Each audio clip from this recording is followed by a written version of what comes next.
ማን እንዳይኖር ፈርተህ ነው? ሃይ ሰው እየጠበቅሽ ነው? አዎ አንተስ? አዎ እኔም ጓደኛዬን እየጠበቅኩ። ጓደኛ ማለት ጓደኛ ወይስ ፍቅረኛ? ፍቅረኛ ለማለት ይከብደኛል ግን። ለምን? ምን አጎደለችብህ? እንዳንቺ ውብ አይደለችም። ስለምታሳዝነኝ ነው አብሬያት መሆኑ። ኧረ እባክህ የኔ ፍቅር። እንዴ ቢቱ አንቺ ምን ነሽ እንዴ? ጓደኛዬ ናት፣ ቢታንያ ትባላለች። እሱ ደግሞ የወደፊት አማችሽ ነው። ኧረ እባክህ። አዎ ልንጋባ አስበናል አይደል ማሬ? ትንሽ ብንቆይ አይሻልም? አንተ አይደለ እንዴ እንጋባ እያልክ ስጨቀጭቀኝ የነበረው? ቆይ አንዴ። እሺ አማቼ። ስሜ አማቼ አይደለም ቻቻ ነው። እሺ ቻቻ፣ ለምን ብቻችን ተገናኝተን አናወራ? እንዴ ደስ ይለኛል።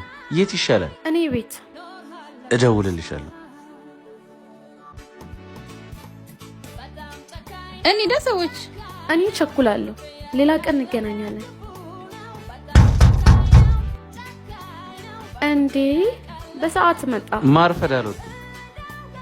ማንም የለም አይደል? ማን እንዳይኖር ፈርተህ ነው እንዴ? ሀኒ እዚህ ምን ትሰሪያለሽ? ጓደኛሽ ጋር እኮ። ከጓደኛዬ ጋር ልተኛ ነበር የመጣው። ጓደኛዬ ያልካት ልጅ ደግሞ እህቴ ናት። አንተን እንደማገባ ስነግራት እንፈትነው ብላኝ ነው እዚህ ድረስ የመጣ ነው። ከእምነት የጎደለ ከሰውነት ይጎላል። እንዳንተ አይነት ሴተኛ ወንድ ከማግባት ቆመ መቅረት ይሻላል። አሁን ትወጣለህ?